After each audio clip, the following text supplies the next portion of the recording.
Yes, good morning. This is Andrew from Trend Following Mentor, and in today's short lesson, we're going to talk about the best stocks of 2013. And the reason we're going to talk about them is to learn from them to go forward. Actually, all of us should be learning at a constant pace, myself included. This year was very interesting because I primarily trade commodities, and for the last several years, 2011, 12, and 13 had been extremely lackluster, to say at best. So what I've been doing is putting a lot of focus on stocks and looking to try to buy the strongest stocks in the strongest sectors.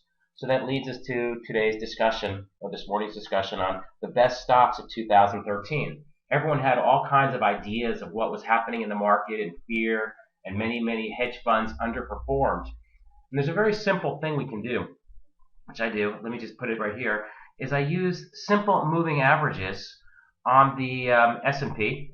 And if we're above them, then I have every reason I should be long the stock market. And if I'm below them, then I shouldn't be involved. And basically here, I just use the spider as an example. The S&P 500. It's opening. And really all I have here is I have a 10-period exponential moving average, I have a 30 exponential, and a 200. And you can see, let's tighten this up a little bit. Pretty much all year we were above it, except for 1, 2 little 3 points here, which were giving us new entry points. So basically, let me get to the point. What I want to say is the idea is that you want to learn from past winners. One of these, as an example, is Nu Skin. And Nu Skin this year was up about 273%. And it's not to say, wow, coulda, woulda, shoulda. The idea is to learn from this. And basically, you have a lot of ways to get in.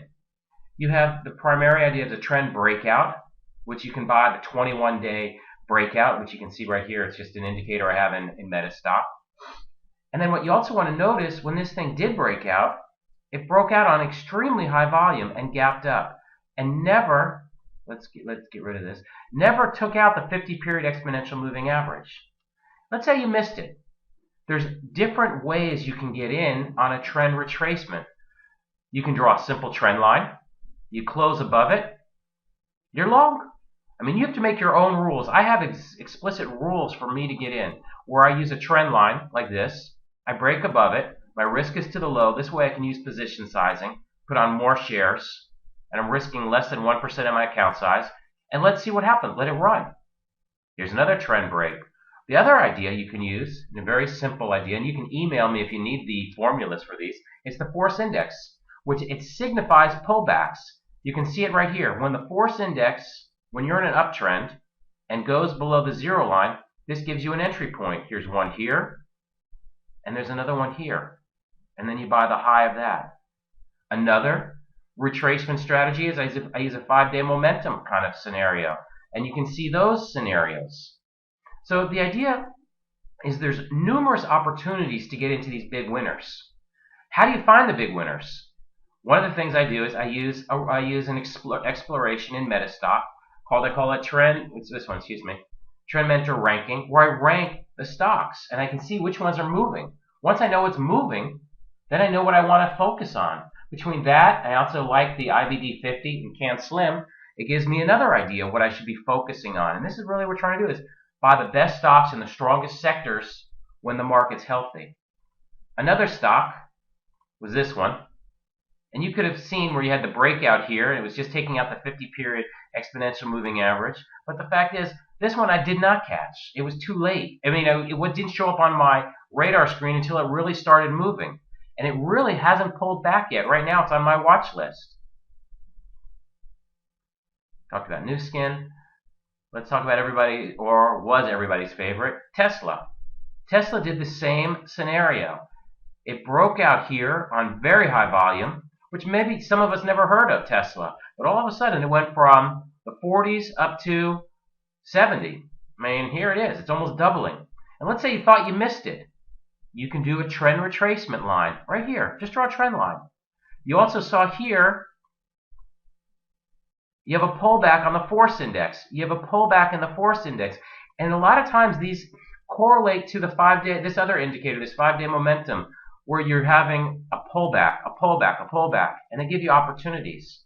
And you could have ridden this thing depending on your trading plan, which has to fit your own personality, until it, again, I think the line of demarcation is once it takes out the 50-period exponential moving average, and you can use different corollaries of that, that's the time you might want to think about taking chips off the table. But Tesla this year returned about 340-something%. That means you can triple and a half your money, and you don't have to catch all of the move. You can catch pieces of it. And this is the idea. These aren't trade recommendations. These are ideas to learn from the past, because these things repeat themselves over and over again. Another simple idea, which actually I pointed out didn't work.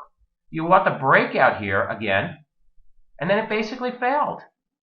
And they will happen. That's why you want to risk less than 1% of your account size. This VIP Shops, it's a Chinese company. You can look at it a couple of ways. You have trend breakout, where you had the breakout from here, from the highs, and then start failing. You also had a cup and handle that you could have been buying. And let's say you missed it again.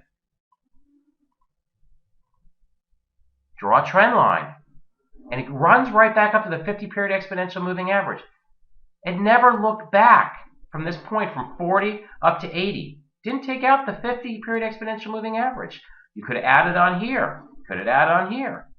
These things are exemplified, these breakouts, by, again, the force index, here, here, here, here, and then these 5-day momentum breakouts. But you know what? This is what the key is. The key isn't these indicators. The key isn't, these magical entries. Really what matters is this: having a complete plan, knowing what to buy and how much to buy and when to exit with a profit and a loss. So, how I do that, again, is this trend mentor ranking. You rank all the stocks and you see what's moving. Read IBD. It's great. You can see what's happening. Then realize how much you're willing to risk on a trade.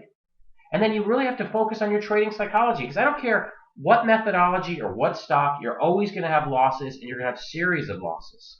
And when you have a series of losses, it can get very emotionally detrimental, because you will have, I promise you, rows of losses, 5, 6, 7, 8, maybe 10 in a row. That's why you want to risk less than 1% of your account size on any trade. And then also you need rules to keep you in the trade, because you make your money by sitting, not by trading in and out and being a day trader. And the other real thing I want to say is the biggest money isn't now worth possibly at the end of a bull market, because this is an old bull market any way you want to look at it, if it's coming from March of 2009 or from 2011. Bull markets don't continue forever. And the way you know this is, and where we're standing right now, and I'm not being a bear, I'm not being a bull, I'm being realistic and reading what the charts are telling me. We've had 6 distribution days both on the S&Ps and on the NASDAQ. That's a pretty big negative. The other real big negative is the fact that you have this margin debt that's extreme highs, absolute extreme highs. Then the other point that is also very negative is the bullish sentiment. Markets go up when people are scared. Markets fall when people are very, very bullish. But regardless of that, use simple moving averages to keep you in the trade. A 10 and a 30. If the 10 is above the 30, you're in.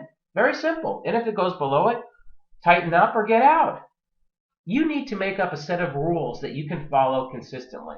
This is what successful trend following is. It's not magical indicators. It's not magical systems or retirement in the box ideas. It's hard work. I put in probably 10, 12 hours a day doing this. And this is my passion. Again, this is Andrew from Trend Following Mentor, and if there's any way I can help you, just let me know. Thank you.